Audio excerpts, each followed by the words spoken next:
जी हाँ दोस्तों, चलिए दोस्तों मैं आप लोगों को बताने जा रहा हूँ कि दोस्तों भोजपुरी के ब्यूटीफुल खूबसूरत एक्ट्रेस कहे जाने वाली दोस्तों काजल राघवानी दोस्तों भोजपुरी इंडस्ट्री में तहलका मचा कर रख दी है दोस्तों। जी हाँ दोस्तों, अपने खूबसूरत अदाओं से दोस्तों काजल राघवानी ने दोस्तों भोजपुरी इंडस्ट्री को हिलाकर रख दी है दोस्तों। जी हाँ दोस्तों, काजल राघवानी दोस्तों पिछले कई साल से फ्लॉप चल रही थी दोस्तों।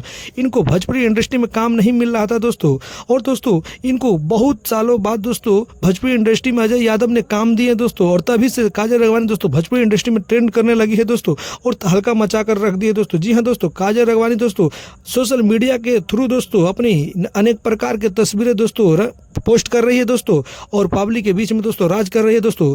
और काजल राघवानी दोस्तों हमेशा दोस्तों ट्रेंडिंग सेक्शन में है दोस्तों, और काजल राघवानी के दोस्तों एक पर एक पोस्ट आ रहा है दोस्तों सोशल मीडिया में, और वो पोस्ट अपना कर रही है दोस्तों, और तहलका मचा कर रख दी है दोस्तों। काजल राघवानी के दोस्तों कोई जोड़ नहीं है दोस्तों, काजल राघवानी बेजोड़ है दोस्तों, और काजल राघवानी दोस्तों हमेशा सोशल मीडिया में ट्रेंड कर रही है दोस्तों। और काजल राघवानी का बैक टू बैक दोस्तों फिल्म, गाना और फोटो और वीडियो दोस्तों सोशल मीडिया में ट्रेंड कर रहा है दोस्तों। अगर आप लोग हमारे चैनल पर नए हैं तो हमारे चैनल को सब्सक्राइब करिए, वीडियो पसंद आए तो वीडियो को लाइक करिए। फिर मिलते हैं दोस्तों अगले वीडियो में, तब तक के लिए दोस्तों धन्यवाद। जय हिंद, जय भारत।